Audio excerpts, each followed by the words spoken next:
Senhores, para vocês que utilizam transporte de qualquer tipo, saiba que o transporte mais utilizado são os elevadores. Pois é, por isso que a gente trouxe um especialista aqui, Edmundo Oliveira, dono, criador, fundador da empresa Aptus Elevadores. E ele vai contar pra gente toda essa mágica. Mas não ache que a gente vai falar sobre mecânica somente de elevador. Nós vamos falar de muito empreendedorismo aqui também. Porque o cara é uma enciclopédia, meu irmão. A vida dele, nem tudo começou fácil, né? Nada, nunca. Nada de mão beijada. Então, não tem assim, nem graça. Não tem nem graça, é verdade. Então, pessoal, conheça aqui Edmundo. Edmundo, obrigado por ter vindo aqui Eu que agradeço. nesse podcast, tá? E já vai contando pra gente aí o que torna a Aptus Elevadores diferente no mercado e como você une acessibilidade, conforto e personalização em um mesmo produto. Como é que isso é possível, meu? Saulo, primeiramente agradecer. Estar aqui é uma excelentíssima oportunidade de trocar uma ideia com você. Já conversamos muito antes. Sim. A Aptus nasceu com um propósito de ser mais que um produto, mais que um elevador, uma plataforma que segue a acessibilidade e está ali para fazer o básico. A gente vem com um propósito maior, que é fazer isso de uma forma muito diferente, trazendo solução para qualquer que seja o nicho, de transformar uma plataforma que era sempre aquele negócio feinho, que ficava ali no canto, numa coisa grandiosa, bonita, sofisticada, tem um diferencial estético, além da segurança, todo o conforto e trabalho mecânico, e também a parte do propósito de empresa, com equipe, atendimento ao cliente, solucionar o que o cliente precisa, entender de fato a necessidade do cliente e entregar aquilo que de fato vai ser útil para ele. Então, quando algum órgão vai numa empresa e diz assim, precisa botar um elevador aqui, uma plataforma, né? O arquiteto agora vai ficar até feliz, então. Ah, com certeza. O arquiteto é nosso grande amigo. Vai dar ali um ar de sofisticação no ambiente. Justamente a ideia é deixar fácil para o arquiteto encaixar uma plataforma de acessibilidade no seu projeto. Você vê hoje em dia, está muito em alta, tem um boom imobiliário de casas de alto padrão, de mercado, de comércios de alto padrão, desenhados, clínica de estética e tudo mais. Então a gente trouxe um produto que se encaixa com isso. E às vezes é uma necessidade, né, Edmundo? Muitas Quase vezes, sempre. Quase sempre é uma necessidade, né? Muitas vezes pessoas idosas, Sim. pessoas com problema de locomoção. Nenhum empreendimento, né, tem que ter, porque você nunca sabe que é um cliente que vai né, estar e te procurar. Então, tem que ter, né? Se você não está no mesmo nível da rua. Com certeza. Mas muitas vezes em casa também, né? Hoje, assim, obviamente o comercial obrigatoriamente tem que ter, por entregar acessibilidade ao seu público, mas a gente tenta trazer isso não só como uma obrigação, mas como uma coisa que serve de benefício para o local, para o empreendimento. De ampliar o público que atende, de não ter que mobilizar, mudar a sua arquitetura por conta da acessibilidade. Então a gente consegue trazer benefícios, mesmo dentro do cenário da obrigação, e para residências se tornou um público muito forte para a gente hoje. Porque muitas das pessoas que constroem casa, em condomínio fechado, casas muito bem projetadas, querem aquilo para longo tempo. Morar ali por longos anos, ter seus netos e não ter que se desprender daquela casa porque já não consegue acessar seu quarto no andar de cima. Então a gente consegue trazer já de cedo esse conforto dentro da arquitetura que traz para aquele cliente longo prazo para receber um parente idoso, para qualquer situação que venha acontecer. Então a gente se encaixa em qualquer cenário que haja necessidade tanto de acessibilidade quanto de desejo. Edmundo, voltando um pouquinho, algumas casas lá pra gente começar o podcast do início, né? Algumas casas do jogo, né?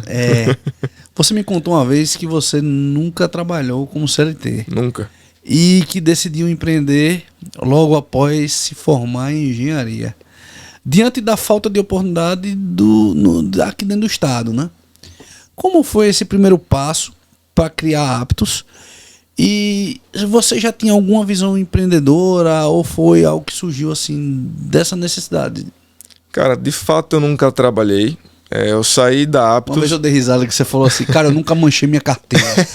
Eu dei risada demais. Minha carteira de trabalho eu tirei e foi pra gaveta, literalmente. Porque eu já sentia a dificuldade do mercado com a engenharia mecânica aqui dentro de Sergipe desde a época de estágio. Então, na hora que eu precisei procurar um estágio, eu não encontrei. E aí, meu ex-sócio hoje, que foi fez o conceito da Aptos, ele foi o único que abriu as portas para estagiar na outra empresa dele. Eu tenho muita gratidão a ele por isso. Ele foi quem conseguiu dar o pontapé na minha carreira profissional, me dando a oportunidade. Dali eu fui trabalhando nessa empresa dele, depois acabei meu estágio e terminei meu curso. Daí, meu amigo, distribuí currículo para tudo que é canto. Até então não tinha intenção de sair do estado, que era onde estavam as grandes oportunidades para engenharia, no sul e sudeste, não queria me desvincular daqui. Passei, acredito que uns 6 meses... No caso, o seu foi engenharia mecânica. Engenharia mecânica. Sempre foi minha paixão. Fiz, graças a Deus, continuou sendo. E aí ele começou a fazer esse produto, as plataformas, acho que fulano faz, começou a fazer. A demanda foi crescendo, ele viu a necessidade de formatar uma empresa de fato para atender isso e desvincular da outra empresa dele. Foi onde ele me convidou para ser sócio. Então eu cheguei num ponto que eu não tinha muita perspectiva de trabalhar como CLT, nunca parei para pensar, vou ser empreendedor de fato. Eu simplesmente agarrei a oportunidade. A oportunidade veio, eu com 23 anos, recém-formado, não sabia muito... Faca na caveira, botei minha roupinha e mergulhei no cenário. E aí daí são quase 8 anos mergulhado literalmente nisso e com muita paixão pelo negócio, sabe? E aí foi me abrindo muito a mente sobre o empreendedorismo e hoje eu sei que eu me encaixo de fato em ser empreendedor. Eu gosto, eu acho muito legal, tenho várias outras ideias e quero crescer a Aptos longe. É uma empresa sabe? Muito próspera, né? A Aptos, ela é uma empresa que tá ganhando aí, chegando aí na sua maturidade, né? Ainda é uma empresa jovem, só tem 8 anos, mas, né? Muito promissora. Sim, né? sim. Até onde a gente conversou, né? Sim. Tem lá o Anderson lá junto com você. É o cara que Anderson revolucionou aqui, o comercial. Anderson teve aí no podcast aí, eu não lembro qual o número, que eu nunca vou lembrar isso aí, mas enfim, quem quiser procura aí, o Anderson da Veloz, né? Anderson foi uma peça-chave, ele tá com a gente há quase 4 anos, começou aí na metade, e ele é um cara que revolucionou o nosso comercial, de vestir a camisa da empresa, partir pra cima e desbravar. Mesmo, né? Cara, o cara hoje me ensina muito a ser comercial, a gente tem uma troca de conhecimento muito forte, e ele abraçou a Aptos de uma forma tanto quanto eu como dono, e faz muito acontecer, seja tempo bom, tempo ruim, o cara tá do lado e tá fazendo muita diferença na história da empresa. É aquela coisa, né, cara? Para empreender, você não precisa nem no CNPJ, né? Você consegue empreender até na empresa de outras pessoas. Sim, claro. Né? Quando você tem uma alma empreendedora, meu amigo. É querer fazer acontecer. É querer fazer acontecer, exatamente. Então, ele é um exemplo disso, né, Edmundo? Sim, com certeza. Dessa pessoa que, meu amigo... O cara tem uma energia absurda. Exatamente. E hoje ele é empreendedor, né? Tem a empresa dele, né? Energia solar. Tem a é um cara que eu motivo muito a seguir como empreendedor, que ele tem muito potencial. Ele é um empreendedor, né? Sim. Muito nato disso dele, né? Sim. Um cara inteligente, um cara... Muito. E uma pessoa de bom coração, que tem um propósito nisso. E isso muda tudo, né? Sim, com certeza. É aquele negócio, eu escutei muito esse ano de que eu não sou sozinho na empresa, eu preciso de pessoas junto, seguindo o mesmo propósito para remar junto comigo nesse grande barco, né? Sim. E ele é uma dessas pessoas da minha equipe que rema junto comigo e apoia a direção que eu tomo e aconselha e tá lá para fazer acontecer. Então muda muito a coisa. Você deixa de ser aquele empresário sozinho quando você sabe que tem pessoas que você pode se apoiar ali e trabalhar junto. Sim, sim. Falando nisso, né? Eu ia deixar isso um pouco mais mal. Como é que foi a sua vinda para o Expandir? Porque primeiro o Anderson que veio trazendo ali a Aptos. Depois ele disse, cara, eu preciso trazer minha empresa, né? E vou trazer o Edmundo para cá. Como é que foi assim a sua vinda? Né? O que foi que você achou ali de início? E por que te motivou a continuar conosco? Cara, eu sempre fui aquela profissional técnico, sabe? Não precisa aparecer tanto, não precisa ser comercial. Não, isso aí é para quem é comercial, não tem tempo, não tem agenda para isso. Só que aí eu fui conhecendo 1, 2, 3, 4 pessoas que eram do Expandir e tive contato para realizar trabalhos com a Aptos, ou trocar uma ideia e vi um significado muito forte, semelhante entre elas. E aquilo me chamou muita atenção por ser algo parecido comigo. E Anderson sem martelando, rapaz, vamos, é bom, é bom. Rapaz, depois que eu entrei no Expandir, eu mudei minha mente e tal. Cara, peraí, fui segurando. Chegou no momento, eu vou. Cético, né? Ali, não deve ser não, tudo cara, isso aí é mexã, sabe? É mais um grupo de network aí. Só que aí, rapaz, eu vou. Bora, me bota como convidado, eu vou. E aí, no primeiro dia, eu acho que foi o primeiro parceiro de fato que eu trouxe pra Aptos foi Daniel, da Somed. Sim. E eu comecei, bicho, dá pra fazer um negócio com isso. Gostei da dinâmica da reunião, né? Aquela reunião cheia de frufru, não, sim, bem técnico, bem objetivos. E de certa forma leve também, né? Leve. Dá muita risada. Todos os membros têm a mesma energia de ajudar, de conversar. Então aquele, esse cara... É real. É real. Esse mundo existe. Né? E aí foi uma virada de chave, literalmente, na minha cabeça. Que dali em diante muita coisa boa aconteceu em relação à evolução da Aptos, não só com os membros que eu trouxe para a consultoria, que participam hoje da empresa, como a troca de ideia com os membros lá, com você, Joeri e tudo mais. Foi realmente uma mudança de perfil de Edmundo. Edmundo Edmundo pós-Expandir. Foi uma coisa realmente que mexeu muito com minha mentalidade, minha forma de agir como empreendedor. Foi muito bom e por isso que eu tô lá toda quinta-feira, no horário e tal. É religioso agora. Sim. Eu imagino, Edmundo, que ali, logo no início da Aptos, né? Você não tinha a força de vendas que você tem hoje. Ah, não. Nem perto. E muito menos, né, a capacidade financeira que vocês têm. Como é que foi isso ali no início? Como é que foi esse trajeto até chegar? Cara, no início, obviamente, eu entrei já com um trem em movimento. Então, por um lado é bom o trem em movimento porque você já consegue captar recurso para seguir ali à frente. Pelo outro lado, organizar a empresa e criar processo com um trem em movimento é muito mais complicado. É a mesma coisa que trocar o pneu furado com o carro andando. Exatamente. Então, obviamente, ali no início o fluxo de venda era muito menor e muito mais amador. Da gente fazer aquela prospecção ali só por indicação, vai e volta e tal.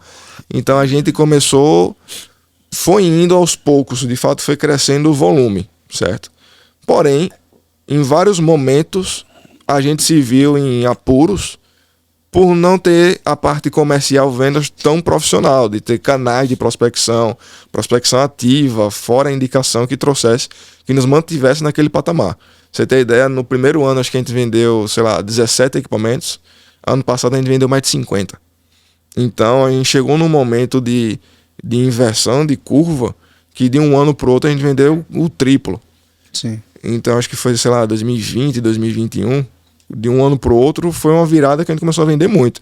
Então, se adequar com espaço, equipe, gestão, tudo isso para 2 sócios ali tentando se dividir e tal, obviamente, uma hora a gente perde a mão. Tanto que a gente se empolga demais com o aumento das vendas e acaba deixando coisas muito importantes de lado. Sim. Quanto que a gente quer fazer acontecer e acaba perdendo a mão. E assim, nem sempre vender mais é ter mais lucro. Não é. Às vezes piora a situação porque você tem mais. E o elevador é um equipamento muito complexo. Principalmente se estiver mal precificado. Exato. Né? Não sei se foi o caso, mas se você tem um existiu. produto mal precificado, você acaba gerando mais passivo para sua empresa. E precificação no nosso produto é complicado de ser feito, porque eu tenho uma variedade absurda de matéria-prima envolvida.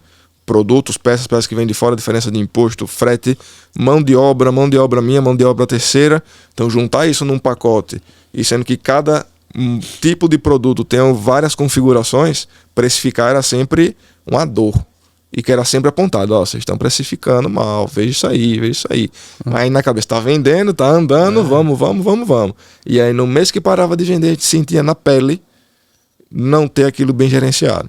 Foi onde a cada pancada dessa a gente foi mexendo numa coisinha e sempre galgando, sabe, subindo ali. E como foi assim, Esses períodos, né, você já enfrentou aí, né, meses com venda baixa, né, problema com gestão financeira. Isso, né, acredito que te forçou a se reinventar como líder, né? Com certeza.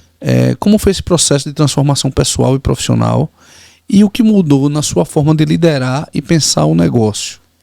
Cara, eu sempre tento aprender com os conselhos e observando o erro dos outros. Isso é bom. É bom, mas o aprendizado com a dor também existe e é inevitável. Sim. Então, em todo momento de baixa... Nem tudo dá pra você aprender com o erro do outro. Não, né? Dá. Nem até tudo. Porque a sua carreira é diferente da do outro. Então, o erro do outro serve de exemplo, mas não necessariamente você vai conseguir fugir dele. Eu digo que existe uma coisa chamada fator sorte. Aí as pessoas me condenam. Não, sorte não existe no mundo, porque aí os grandes gurus, né? Aí eu digo, beleza, tá existe. Bom. Tenta replicar o que o fulano lá fez. Não dá. De novo. Não dá. Você não consegue. Existem todas as variáveis. Existe uma coisa chamada fator tempo. Time do cara é diferente do seu. Se você pegar as mesmas variáveis e tentar replicar, não dá certo. Não dá. Aí entra uma coisa chamada fator sorte. Tudo bem. Eu também entendo que você só vai conseguir ser bem sucedido por mais que você tenha o fator sorte aconteça na sua vida, se você estiver bem preparado. Até porque você não vai conseguir enxergar o fator sorte se você não tiver dessa forma. Mas, né, ele tem ali um ponto, né, ali para... a equação é longa para fazer dar certo. Exatamente. Tem o fator sorte, tem o fator esforço, tem o fator conhecimento, tem o fator pessoas. Então a equação é muito longa. E como foi esse processo aí de transformação que você está falando? Eu acabei interrompendo, né? Cara, o que mudou na forma de liderar e pensar no negócio? Obviamente, tudo isso se voltou, pelo menos para mim, com a cabeça para ser mais estratégico, para tentar prever um pouco mais. Na primeira baixa, a gente se preocupou mais com marketing, então a gente começou a investir em tráfego. Na segunda baixa, a gente se preocupou com a precificação, então a gente tentei trabalhar muito lista técnica, o que é que vai, o que é que não vai. Na terceira, a gente viu que a gente estava com a equipe muito inchada e a qualquer deslize eu tinha que manter aquela estrutura. Então a gente foi tentando enxugar processos e tudo mais. Então a cada baixa, um ponto que a gente enxergou como gargalo e crítico foi sendo resolvido e foi internalizando aquilo como líder, de saber lidar melhor com números, com enxergar, tentar prever mais. Se esse mês eu estou com pouca proposta, é porque vem uma maré baixa aí. Se esse mês eu estou com muita proposta, a tendência é que mês que vem eu consiga me recuperar nisso. A gente começou a entender que existia uma certa sazonalidade. Então sempre ali próximo, final do ano até carnaval, muita coisa trava. Então, e trabalhar com projeção futura, né? Projeção futura. Projeção futura, tentar... Uma coisa que sempre foi um gargalo é depender de um produto só. A gente sempre foi... Nosso carro-chefe sempre foi plataforma. Então, no momento que ninguém está adepto a comprar plataforma, meu faturamento cai. Sim. Então, a gente precisou trazer aí plataforma para residência. Foi onde a gente começou a trazer elevadores de passageiros até 3 paradas para complementar o catálogo. Sabe? A gente tentou criar outros chamariz para que a gente sempre se mantivesse ali próximo do mercado. Sim. Mas isso foi internalizando, principalmente eu gosto muito de gestão, sempre fui muito afim de planilha, e isso foi me trazendo mais vontade de conhecer gestão. Sim. E tentar aplicar naquilo ali.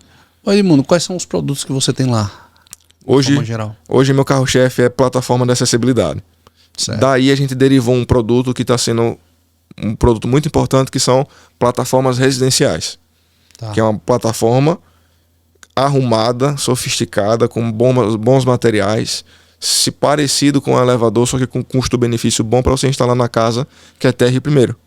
Então a gente tirou toda aquela cara de acessibilidade, trouxe algo premium, algo mais personalizado, mais próximo do que a arquitetura vem trazendo, que chamou muita atenção e pegar o boom imobiliário das casas de condomínio. E depois a gente viu que, obviamente, por norma técnica, a plataforma tem um percurso máximo. Então ela não pode ir além de que 4 metros. 4 metros hoje de percurso é TR primeiro. Então você pega qualquer local, TR primeiro e segundo, eu não uso mais plataforma. Entendi. E a gente começou a perder várias vezes mercado por não ter esse produto. Uma galeria, uma escola que tem 3 paradas, que a gente chama, precisava daquilo ali, a gente não tinha esse produto. Foi quando a gente começou a desenvolver e hoje a gente tem uma linha, hoje eu tenho uma linha de elevadores, de fato, que atende a esses 3 paradas, atende um residencial ainda mais premium, que não se contenta com a plataforma e quer sim um elevador. Então a gente incluiu esse produto Qual no a nosso diferença? mix. Plataforma e elevador? O objetivo dela é custo-benefício para acessibilidade. É para aqueles locais do tipo terra e primeiro, uma galeria. Se ela fosse colocar um elevador, de fato, daqueles que você vê em prédio, seria muito caro, só com o objetivo de acessibilidade, porque o fluxo dela é muito pequeno. Então, plataforma é um equipamento mais simples, menos robusto, menos complexo que o elevador, com as mesmas seguranças, por ser transporte de pessoas, porém, ele se encaixa por um objetivo de acessibilidade. Então ele é mais lento, ele não tem porta automática, ele funciona com pressão constante, ele tem materiais mais simples, isso torna ele barato, funcional e atende um fluxo baixo de pessoas de mobilidade reduzida. Então esse é o objetivo principal da plataforma. Sim. Elevador já é do zero a infinito para um fluxo absurdo de pessoas que atende a qualquer público. Então é algo muito mais complexo e muito mais caro de se aplicar. Então a plataforma surgiu para isso. E eu não sei como é que chama, né? Mas e aquelas pranchas que colocam em escada, né? Para poder... plataforma também. Ali é uma plataforma para plano inclinado. Não fazemos porque a demanda daquilo ali é muito baixa. Entendi. Muito baixa. Não é tão funcional quanto uma plataforma vertical. Sim. E aí não compensou a gente fazer um projeto daquilo ali. Porque hoje, como a gente é fabricante, sim, não compensou a gente definir um projeto, sendo que não tem demanda. E inclusive, dificilmente um local que você não consiga colocar uma plataforma. Sim. Obviamente tem aqueles que eu queria aproveitar a escala, mais barato, mas a plataforma tem muito mais serventia, é muito mais útil e você consegue ali tirar uma área de ventilação numa casa, ou reduzir um pouco uma sala numa galeria, pegar um corredor ali da escola e colocar de fato uma plataforma que vai ter muito mais utilidade. Colocar na no parte geral, externa e fazer um panorâmico. Na parte externa um panorâmico. Então a gente traz versatilidade com a plataforma. Ela consegue se encaixar bem em qualquer projeto. Diferente de um elevador. O elevador é muito mais fechado e demanda uma estrutura muito maior. Então a plataforma é muito mais versátil na hora de adequar um projeto. Massa, legal. Já tô ficando craque aí em plataformas. Você disse que ter um bom produto não é o suficiente. É preciso se posicionar e ser dinâmico, né? Como você enxerga hoje o papel do marketing, da comunicação e da inovação no setor de engenharia e indústria? O marketing é essencial. E isso a gente veio descobrir recente. A gente sempre surfou na onda do mercado de ter a obrigatoriedade e necessidade. Porém, quando a gente precisou conquistar um outro mercado que não tinha obrigatoriedade, a gente precisa criar uma cultura. E a gente cria essa cultura do consumo, de entender o que é o equipamento através do marketing. Sim. É onde a gente mostra os nossos benefícios, vantagens e o potencial daquilo ali. Fora que é um produto de um ticket alto. Então não é uma coisa que compram a qualquer hora no instalar de dedo, eu quero isso, vou comprar agora. Não, a jornada é longa, precisa entender o que é. Então para a gente acompanhar essa jornada, manter o lead aquecido e interessado, o marketing entra muito forte nisso. Então a gente mostrar o nosso potencial de personalização, de qualidade, de segurança. O marketing é o canal que a gente consegue mostrar e criar o interesse naquela pessoa que nem pensava nisso antes. Então ali o tráfego mostrando, o orgânico com a página legal, com o Instagram legal, bem movimentado, com conteúdo criativo. A pessoa vai lá e acaba até criando interesse e sabendo que aquilo pode atender a necessidade. Então o marketing é uma conexão muito forte entre o meu produto e o cliente. E eu digo que o produto sozinho não faz nada, porque eu tenho que ter um marketing, eu tenho que ter um ótimo atendimento. Hoje eu tenho uma baita estrutura de atendimento. De uma pessoa lá no primeiro atendimento para qualificar, uma pessoa como o Anderson no consultor de venda na rua, uma pessoa só para fazer propostas, pedido a parte administrativa. Então, precisei criar uma estrutura porque o comercial é uma peça, é a fonte, é o posto de gasolina da minha empresa. Sim. Se eu não tiver um comercial bem feito, bem trabalhado, não abastece a estrutura que eu fiz para ter o produto Sim. sendo fabricado. Total. Então, é essa a ideia. E me conta aí, você só vende aqui para o estado de Sergipe? Só vende para Aracaju? Como é essa sua abrangência? Hoje a Aptus está no Nordeste. A gente já tem equipamento no Ceará. Acabei de vender um recente para o Piauí, o primeiro. Pernambuco, Paraíba, Rio Grande do Norte, Bahia. Então, chegou um momento, acho que uns 4 ou 5 anos de empresa, que a gente viu que a gente podia ficar dependendo de um mercado só. E era um produto que a gente conseguiria exportar, digamos assim. Só que a gente precisava ter um know-how técnico, uma confiabilidade, porque a gente sabia que era um produto complexo, que eu estava entregando para um parceiro fora montar e cuidar dele. Então, esse processo de expansão, a gente precisou conseguir parceiros comerciais para visitar cliente, para prospectar lead, parceiros técnicos para me dar suporte técnico do equipamento lá. E a gente foi crescendo aquilo ali, marketing. Enfrentar muito o cliente e dizer, onde é que tem um seu aqui para eu visitar? Eu dizer, não tem. Então, foi um processo que a gente foi construindo e constrói até hoje, mas hoje a gente já tem mais presença fora do estado, sabe? E como foi esse marco aí desse primeiro produto vendido fora, né? Cara, do lado técnico, do comercial, obviamente, é simples, né? Sim. Você conquistou o cliente, criou ali, conseguiu o primeiro, vendeu. Contrato assinado. Festa, maravilha. Só que do lado técnico, imagine, você está há 5 anos com a empresa que sempre quem montou o equipamento foi você, quem cuidou foi você. Então você sabe de cabo a rabo. Mas será que outra pessoa sabe? Como é que eu vou transmitir essa informação para outra pessoa? Então tem que ter o equipamento bem formatado, manual de montagem, suporte para conseguir, e agora faltou peça ou não. Então o primeiro foi aquela tensão de ir lá no mínimo detalhe, revisar. Uma embalagem monstruosa para que no transporte não danificasse nada. A gente comprou chapa de compensado de MDF para cobrir porta de pavimento. Então a gente fez uma coisa, cara, a gente não pode errar, sabe? Aí no final chegou lá e tal, a gente teve alguns transtornos durante a montagem, o montador não se comunicava bem, mas foi um grandioso aprendizado. É isso que eu ia perguntar, como foi essa primeira venda, assim, como foi essa experiência e o que representou para você e sua equipe, essa experiência dessa primeira venda, né? Que você já tá contando, na verdade. Né? Foi transformador pelo fato da gente entender que a gente conseguiria extrapolar as fronteiras do estado sem a gente ir junto, que até então era impossível. Então a gente redesenhou nossos projetos, criou toda a documentação técnica para que o equipamento fosse a gente não. Então isso mudou muito o conceito do nosso equipamento, porque a gente não pensou mais na facilidade da gente estar montando, e sim uma coisa que qualquer um que tivesse conhecimento técnico pudesse montar. Tem que fazer mais, né? Não tem como fazer de fato, mas mais o conceito da TI, que é plug and play, né? Plug and play, exato. A gente pensou muito nisso. Porque, por exemplo, e não só isso, toda a questão de expedição, de estar todas as peças lá, onde é que estão as peças, porque uma montagem aqui faltou, eu preciso corrigir alguma coisa, eu vou lá no galpão rapidinho e faço. E lá em Recife, a não sei quantos quilômetros daqui. Então, tudo isso precisou ser muito bem formatado. No primeiro, toda aquela tensão, aquele receio, certo? De quem ia estar lá, se quem está lá ia seguir meu manual e se comunicar comigo. Tiveram seus percalços durante o processo. E a manutenção, Edmundo, disso lá fora? Porque eu imagino que também é um desafio para vocês, né? Essa manutenção.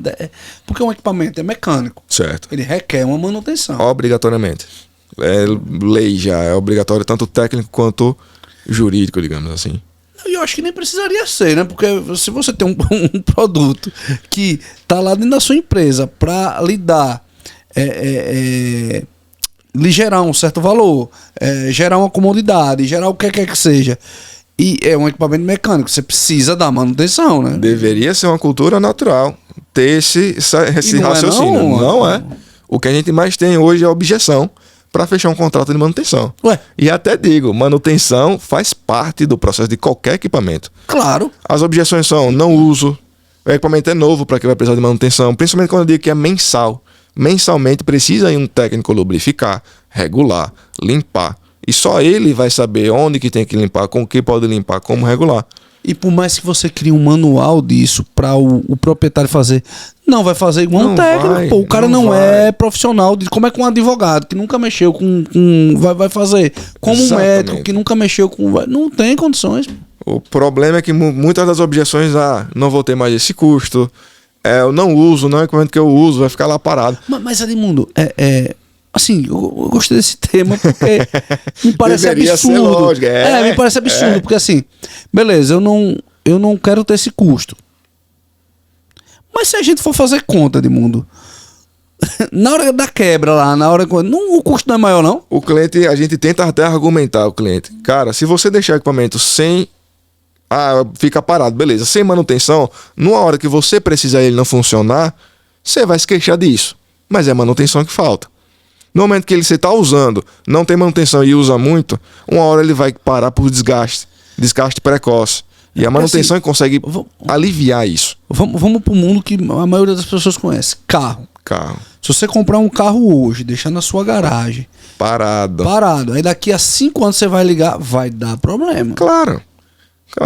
E aí, o ruim dessa comparação é que param pra mim, tá, mas carro a gente faz manutenção de 6 em 6 meses, 1 em 1 ano. E elevador, por que elevador tem que ser mensal? Mas não entende que é transporte de vidas, que é um outro equipamento, que você tá utilizando ali todo dia, muitas vezes usa até mais que o próprio carro. Que não tem a mesma estrutura de um carro e precisa do cuidado. É a mesma coisa que o próprio ser humano precisa de uma manutenção. Quanto mais o equipamento fica parado, mais manutenção ele precisa. Pior, lubrificação porque se seca. Ele se movimenta e tal, ainda vai. Mas se ele tá parado lá, se a pessoa tem só num caso de... Cara, é aí que era pra ser lógico. Né? Você entende que lubrificação seca é um equipamento que fica energizado o tempo todo, então um surto de eletricidade pode queimar qualquer componente eletrônico, oxida. Então, era para ser um conceito lógico, assim que a gente terminasse a montagem do equipamento, já naturalmente o cliente pedir uma conservação disso. Eu vou te fazer outra pergunta. Eu preciso fazer essa pergunta. Pô. É muito caro essa manutenção? Não é. Sabe o que é R$300 por mês para você cuidar do equipamento, sendo que você tem uma visita de manutenção preventiva e a qualquer momento que parar, a minha equipe vai lá resolver e colocar para funcionar o equipamento. Não é caro. Não é doloroso. Sem gastar nada mais. Sem gastar nada mais, dentro do pacote. Ué? É chamado de manutenção. Por quê? Teoricamente, a gente garante... R$300 por mês. Aí, qual é o investimento do equipamento desse? 60 mil. Aí não dá pra entender, né, meu irmão? Cara, você tem ideia, hoje, um dos mais focos que a gente tá tendo no comercial é criar estratégia para garantir o pós-venda. Você compra um negócio de 60 mil, você tem ali um custo de 3.600 anos e você ainda acha que é caro. E é um equipamento que tá lá para ser durável, para durar muito tempo. Você não vai trocar daqui a 1 ano. Então você tem que cuidar dele, para que ele dure o que ele tem que durar, o que ele foi feito para durar. Você tem que cuidar dele para que não tome um susto de uma peça quebrar com você andando no meio do caminho. E no longo prazo é mais barato, né, mundo? Fazer uma manutenção, né? Fechar o contrato de manutenção. É mais barato fazer uma preventiva do que uma corretiva, porque uma peça quebrou, porque algo aconteceu. Então, a ideia da manutenção, a gente tá até mudando o nome. Não chamo nem mais de manutenção preventiva, sim de conservação. Porque manutenção, a galera pensa, não tá quebrado para fazer manutenção? Então eu tô chamando agora de conservação preventiva. Mas eu acho, cara, que isso aí no conceito da mecânica, né, de forma geral, eu acho que é difícil as pessoas entenderem, até para carro. Porque, ó, eu vou falar de mim. Hoje eu tenho um carro que é 2019, certo? Ele não tá mais na garantia da fábrica da concessionária. Positivo. Eu faço revisão a cada 10 mil quilômetros. Não tá aqui, é Renato que não me deixa mentir. Exatamente. 10 mil quilômetros eu faço. E eu falo pra ele, meu amigo, se você vê uma peça que troque. Quem é que tá dirigindo o carro? É você. E no meu caso é mais minha esposa, né? Que seja uma pessoa muito próxima. Cara, pelo amor de Deus. Se você descuidar do seu carro, você tá descuidando de quem usa ele. Mas as pessoas não têm essa prática. Não. Isso vai quando quebra. Aí fica mais caro. Porque eu gasto quanto ali a cada 10 mil quilômetros? E a culpa é de quem? A culpa é do mecânico que cobrou caro. Exato. É um valor que chega assim, não é irrisório, né? Mas, poxa, é muito menor do que uma quebra, pô. Exato. É muito menor do que uma quebra.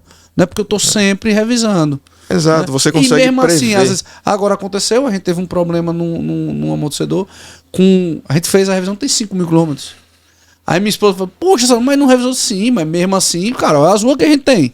E uma coisa muito que a gente tem que martelar no conceito.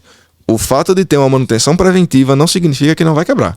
Sim, não significa que a gente já ouviu muito isso também, de ter o contrato e parou, mas se não fazem manutenção, tá, mas sim, preventiva. Eu tô cuidando para não ter coisa pior. Mas vai acontecer uma quebra, vai acontecer parar. Não, equipamento. Exemplo, a parte eletrônica mesmo não tem como você... Eu não tenho como fazer revisão nela preventiva. Não tem. Só quando quebra, queima, troca. Então não tem como. Agora você tem como começar a ver que ela tá falhando. Sim. Começar a ver que aquilo ali pode ser só um conectorzinho que eu posso consertar ali. Então, que tá oxidado, que pode gerar uma dor de cabeça. Então, a manutenção que deveria ser uma questão lógica, coerente e já embutida, a gente tem muito trabalho, é como se fosse de fato uma nova venda com o cliente. Mesmo. Curiosidade isso aí. Mesmo. Ser humano, né? Eu não consigo, cara, assim... a gente também não entende muito o fato de ter que criar uma nova estratégia para vender uma coisa em prol do que o cliente comprou, de manter o patrimônio que aquele cliente comprou. Deveria ser... A importância deveria ser tanto quanto o equipamento. Eu vi você falando aqui muito sobre criar processo. Ter indicadores, né? Investir em liderança. Se você tivesse que escolher apenas um desses pontos para um empreendedor iniciante focar nesse instante agora, qual seria e por quê? Processos. Isso não é só porque você é engenheiro, não, né? Não. Porque engenheiro gosta de processo. Cara, não vou negar a minha origem. Então, naturalmente, eu iria responder isso, sabe? Processos, eu gosto muito de processos. Mas, cara, uma empresa de sucesso, ela se constrói baseada em processos. Exato. Se cada um que chegar lá achar que deve fazer do jeito que deve, toda vez... E se você não tem os processos, assim, eu falo isso hoje, mas como eu te falei, como a gente começou com um trem andando, há alguns anos atrás era a casa de Ferreira Espeto de Pau, que é do mundo que está falando, talvez se nem tinha tantos processos assim antigamente. Mas hoje a importância de ter processo, você consegue conhecer seu produto e sua empresa como funciona no detalhe, para você saber até onde melhorar. Se você tem indicadores que partem de um processo bem estabelecido, com um processo bem estabelecido você consegue coletar dados melhores, com dados melhores você consegue gerenciar melhor, mas você consegue treinar pessoas a partir do processo bem definido. Cada um vai saber qual o seu papel lá dentro. Governança, liderança, gestão, melhoria contínua, e até mostrar para o seu cliente que você tem um passo a passo lógico em benefício dele. Mas não precisa nem ter uma empresa como a sua, né, que é uma fábrica, né, que fabrica produtos, para entender a importância do processo. Sim. Por exemplo, o Expandir é processo puro. Todo momento. E volta e meia nós revisamos o processo. Nunca vai parar. Porque, meu amigo, processo é o que vai alavancar a sua empresa. Sem processo, eu duvido muito. E caso consiga crescer, né? Um sopro pode desmoronar tudo. Fica uma base frágil. O processo cria a base da sua empresa, independente do mercado e do nicho que você atua. Então, se você tem processo até trabalho com um serviço de limpeza. Tem que ter processo. Eu sou jardineiro. Tem que ter processo. Que ferramenta você vai usar? Como você vai usar essa ferramenta? Qual o valor da hora dela? Até quanto ela suporta para fazer serviço? O cliente precisa saber. Então, o processo é base. Eu não lembro o que foi um dia desse. Eu precisei contratar um profissional. Eu não lembro o que foi, cara. Chega lá. Eu não sei se foi pra uma gravação, questão de vídeo, não lembro. Chegou lá na hora, o cara... porque faltou um cabo, faltou isso. Meu amigo, ainda bem que você tá vindo fazer uma gravação, não tá indo pra guerra, né? Eu já imaginou se chegasse lá, faltasse a arma. Faltou munição. Não sei munição, como é que vai fazer? Segura aí que eu tô voltando pra pegar meu já. Ainda bem que é uma gravação, né, meu irmão? E aí é o quê? Processos, se você sabe o que você vai fazer, pelo amor de Deus, você é um profissional. Né? Então, assim, na área de TI, meu irmão, tem que ter processo. Não me chega lá, né? Meu irmão, se você ver minha bolsa, tem meio mundo de coisa ali dentro. Sim. Porque eu tenho que estar, né, municiado para uma intercorrência. Tem, claro. No meu carro eu tenho uma maletinha, uma mini maletinha de ferramenta e um chaveiro que mexe com tudo. Se disser, parou a plataforma, eu desço e resolvo. Eu tive um cliente uma vez, que eu cheguei lá, tava tudo parado, Lá ele tinha um MikroTik, né? Para fazer a parte de firewall, fazer a parte de roteamento, enfim, o failover da internet, enfim, várias coisas aquele equipamento gerenciava. Eu ando com um Mini dentro. Sim.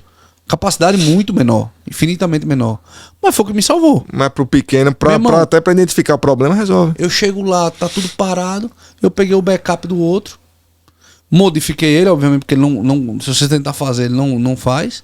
Mas aí modifiquei ele para que não desse erro, né? Na hora de subir, subiu o backup, foi belezinha. Obviamente tirei alguns recursos, porque aí já não, né, seu dava para suportar, limitada. não dava para suportar. Tirei alguns recursos, mas a empresa voltou a funcionar. Cara, isso já me deu um fôlego, né? Aí eu fui trabalhar no outro equipamento, tal, retomar tudo, deixar tudo ok, aí depois eu fui e fiz a troca novamente. Mas processo. E aquele negócio, se você conhece seus processos, conhece seu projeto, conhece seu trabalho, tem as ferramentas certas, até a solução do problema é mais rápido. Sim. Você identificar o problema, resolver ele, se torna muito mais fácil quando você tem tudo muito bem alinhado. Quando você conhece, no mínimo detalhe, uma coisa que eu investi muito. Por isso, os 7 anos que eu não fui comercial, eu fui dobrado engenheiro, sabe? Sim. E aí hoje, eu conheço, eu bato o olho em alguma coisa, eu sei que tá certo ou tá errado, o que falta ou não falta. Porque eu conheço exatamente os processos e o projeto que foi eu que criei. E tá aí uma coisa que eu também aprendi, por exemplo, vendas, marketing.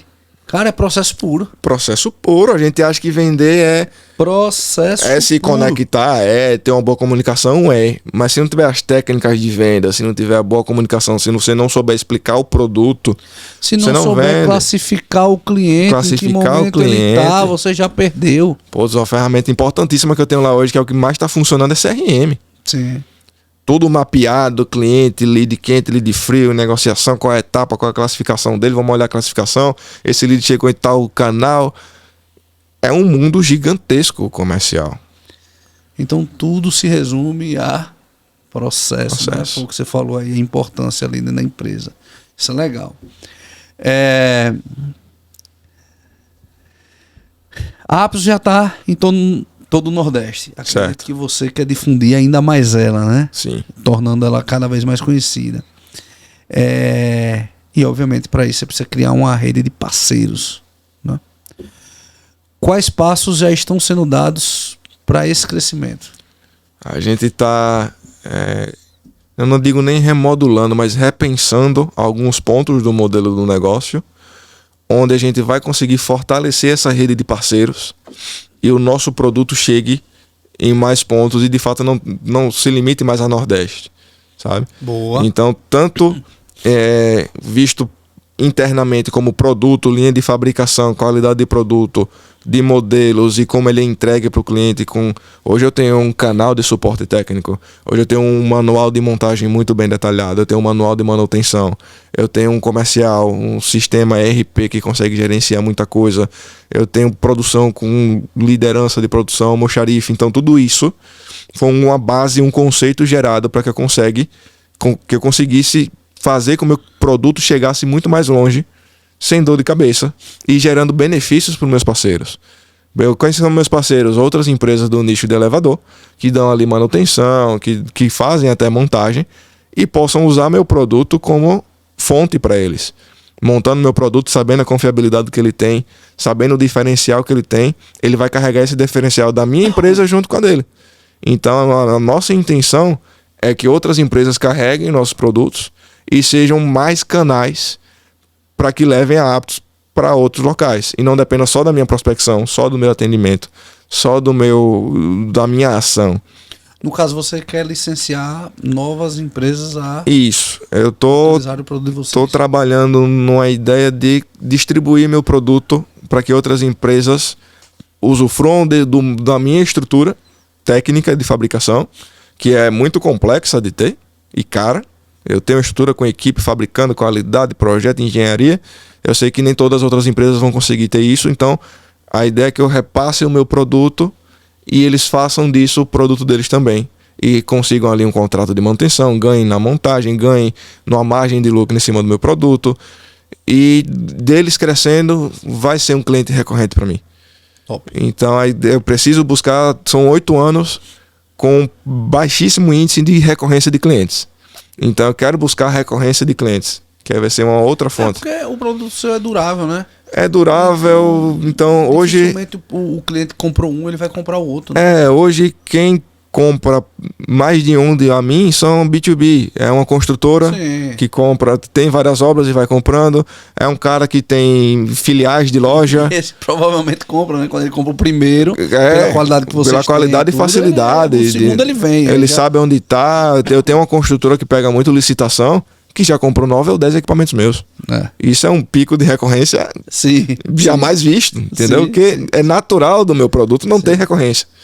Então, eu estou buscando agora uma fatia de clientes que me tragam recorrência. Mas vou manter minha clientela, que é quem faz minha marca girar, né? Com a confiabilidade da marca. Você acredita, Edmundo, que com essa recorrência o produto ele vai se tornar cada vez mais acessível? Sim. Volume, dentro de uma fábrica, volume ajuda a reduzir custo. Tanto no sentido de eu conseguir fazer mais com aquela mesma equipe, quanto de eu conseguir fazer melhores parcerias com fornecedores, quanto eu gerar mais oportunidades de melhoria de projeto. Então tudo isso gera incentivo para os processos internos e gerar produto cada vez com custo-benefício melhor e qualidade maior. E aí vira um ciclo, né? Porque com custo-benefício melhor, mais vendas, mais, né? Vira um ciclo. Começa processos mais enxutos, processos mais econômicos, margem de lucro maior ou descontos melhores para que aumente o volume. Então tudo isso começa a fazer sentido. No momento que a gente gasta tanto esforço para fazer uma base sólida de processo. Show. Chefe, você falou sobre como o empreendedor cresce junto com o negócio, né? Foi assim, foi com você. Eu sou exemplo vivo. Na sua visão, como o autodesenvolvimento do dono impacta diretamente no sucesso da empresa? Cara, o dono é de fato a cultura da empresa. Então, como eu sou, como eu ou deveria ser, né? Ou deveria ser, é verdade. Ou deveria ser. Então, o reflexo do que acontece na minha empresa é muito o meu reflexo. O que eu quero, o que eu penso, como eu ajo. Então, se eu sou um cara que eu já fui antes pouco comunicativo, isso reflete dentro da minha empresa numa comunicação não tão legal. Se eu melhoro isso, minha empresa tende a se tornar mais comunicativa. Se eu sou um cara muito enjoado com qualidade e processos, o pessoal vai seguir o meu ritmo porque quer fazer o que eu desejo e o que eu penso de prospecção para a empresa. Então, no momento que eu começo a me desenvolver com liderança, com gestão e acompanhar o que a minha empresa demanda de crescimento, isso se torna uma junção infinita de potencial. Porque eu começo a atender minha empresa e deixo de ver que a empresa precisa ser minha caricatura. Não, a empresa tem a essência dela, e quando eu começo a me desenvolver tecnicamente e com experiência de vida no empreendedorismo, eu começo a perceber isso e redirecionar o esforço para crescer a essência da empresa. Hoje eu tenho a essência da Aptos. Tem muito ainda Edmundo lá embutido na cultura? Tem. Mas eu já entendi que ela precisa ser a cultura da Aptos. O que ela precisa para atender bem meus clientes, não a mim, e me entregar melhores produtos, não o que eu quero. Eu já ouvi muito falar, Edmundo, você é o cara que está dentro da empresa, então você tem outra visão do seu produto. Não pode ser o que você acha que deveria ser. Então, no momento que você evolui essa questão e começa a ter mais conhecimento técnico, a ir para um expandir, fazer network, a aprender a ser mais comunicativo, a fazer cursos sobre liderança, trazer uma coisa que eu me restringia muito, é consultoria. E esse ano, o que eu mais estou trazendo para a Aptos é consultoria e está sendo transformador. Absurdo. E assim, Edmundo, é olhar sempre as coisas de um novo ângulo. Né? O empreendedor ele tem que ter muito isso dentro de si. Se ele achar que ele está sentado na razão e que é aquilo ali e não precisa mudar, cega. Ele está fadado ao fracasso. Né? Ele começou a se encaminhar para o fracasso, porque, como você falou, muitas vezes não é sobre o nosso olhar. Não. A gente tem que ver pelo olhar do cliente, o olhar do parceiro, o olhar do outro, né? Sim, exatamente. O Expandir é muito sobre isso também. Ajuda Por muito. isso que o Expandir é muito descentralizado, né? Os grupos eles são autônomos, né? Porque não é muito do que tem muita coisa que eu acho que eu acabo sendo convencido E que bom. E que bom. Hoje a gente precisa entender que pessoas que pensam diferente da gente somam. Somam, não é que ela esteja errada, Não, elas somam. Não é que tem que ser a minha palavra ou ela tá certa e eu tô errado. Só Somam. tirando aqui só o Ivandro, que tá sempre errado, entendeu? Uma brincadeira, meu pessoal. Uma brincadeira aqui. Ivandro já teve aqui, cara, ainda deu muita risada. Ivandro é sensacional. Não, muito cara. demais. É muito gente pô, boa. Demais. Falo por você, mas. Ivandro é, pô, meu irmão, cara. Meu irmão que, assim, a vida me deu, um cara. Imagina. Né? Cara, E, muito assim, legal. a gente tem muita.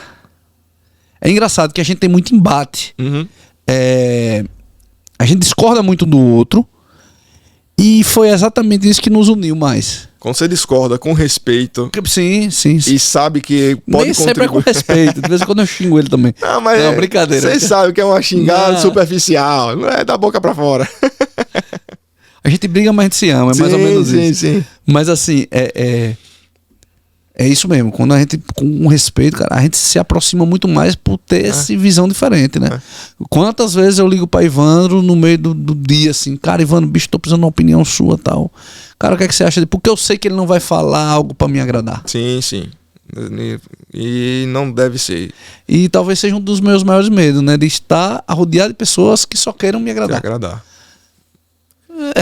E quando você descobre isso, é cruel.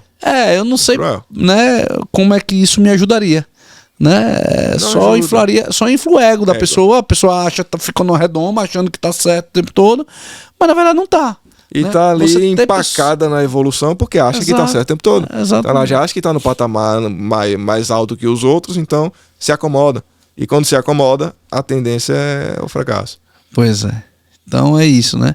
E o Expandir, ele me traz muito isso. Porque, como eu falei do Ivandro, mas tem vários outros. Anderson.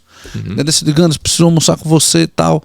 Sentei com ele, discuti uma questão, ele já me trouxe outra. E isso é legal, pô. Ter um ambiente como esse, que você pode fazer isso, né? Que eu posso sentar lá, Edmundo, cara, preciso de você. Né, bicho, tô precisando criar um processo aqui. Como é seu processo de criação para fazer processo? Sim. E pegar esses insights, cara, que preço isso tem? A divisão de água do Expandir é justamente compartilhar as mentes, né? Compartilha o que funciona, a gente tem uma cultura disso. Né? Como se fosse conectar todo mundo num cabo USB, juntar todo mundo num só. E eu tô com esse problema, eu já resolvi isso, tenta isso, junta com aquilo. E você começa a pensar diferente. Ali a Wi-Fi é diferente, né? Todo mundo desconecta ali e flui. É legal. Flui muito legal. Chefe, estamos chegando aqui ao fim, né? Pô, é rápido, né, velho? Rápido, cara. Então eu fico olhando pro relógio ali, agoniado ali. Esquece. Eu digo, rapaz, vamos seguir aqui. Edmundo, pra gente fechar, qual mensagem você deixaria para quem está empreendendo em áreas técnicas, como engenharia, mas ainda não se vê como gestor ou líder? Por experiência minha, quando você faz engenharia, você aprende a resolver problema técnico. Você aprende a gerir, mas você é sempre aquele cara muito técnico que negligencia muito marketing comercial, conexões, pelo menos experiência própria. Sabe? Quando você consegue unir seu conhecimento técnico para solucionar com os benefícios de ser comunicativo, comercial, aparecer, conversar bem, entender os interesses de negócio, usar sua parte técnica para criar processos, para treinar pessoas, tudo isso vira um combo muito promissor. Obviamente não é a fórmula mágica para dar certo, porque como a gente conversou lá no início, é uma equação muito longa para fazer dar certo. Mas são muitos fatores dessa equação, você consegue já elevar para que isso tenda a dar certo. Então hoje eu usei muito minha técnica de engenharia para desenvolver a minha indústria, fábrica, processos, produto, projeto mecânico. Hoje, esse ano especificamente, você tem ideia, eu era um cara que praticamente não tinha reuniões de negócios. Hoje eu só tenho reuniões de negócios. Então eu sou um cara que consigo misturar muito bem a ideia de ser estratégico, a ideia de ser comercial, a ideia de ser marketing, gravar vídeo para o Instagram, estar aqui num podcast, conversar sem muita timidez e juntar com o meu know-how de engenharia. Isso é uma soma muito favorável para um negócio da área técnica, sabe? Tem que entender que você precisa entender um pouco do mundo completo do empreendedorismo. Não é só aquele conhecimento específico. Você tem que ser muito mais completo do que isso para fazer dar certo. Com certeza. Então, meu irmão, obrigado, cara. Eu que agradeço. Foi top demais esse episódio. Né? Muitos insights aí que o pessoal pode utilizar. E aí, quem chegou até aqui, por favor, né? Se inscreva, ative as notificações, curta, comente, compartilhe. Com certeza. Né? Cara, muita gente acompanha e, cara, 1% disso acaba se inscrevendo, né? Sim. Então acaba perdendo, às vezes, outros episódios ali, porque não tá inscrito. Então, pessoal, faz essa força aí, manda pra galera, manda pra geral, porque é uma iniciativa aí, esse conhecimento de graça aí na internet. De graça, e é um canal que tá crescendo e tem conhecimento puro lá dentro. Sim. Esmiuçado. Numa conversa dessa, sim, gera vários insights. Eu vi a conversa com o Anderson, com o Hernandes, Fernanda Guimarães, Glauber, Ivandro. Cara, a mente vai para outro espaço. E estamos lá no YouTube e no Spotify também, né? Com certeza. Meu irmão, obrigado, velho. Valeu, cara, mesmo. Eu que agradeço. Show de bola. Quando fundei o Expandir, meu propósito era claro: criar uma rede onde as conexões fossem mais que negócios, fossem transformações reais. Em cada encontro, cada ideia compartilhada fortalece a nossa missão de crescer juntos, como empresários e como pessoas. No Expandir, as oportunidades surgem a partir das conexões. Não estamos apenas criando negócios, estamos construindo legados. Expandir Network, conectando pessoas, impulsionando negócios e transformando vidas.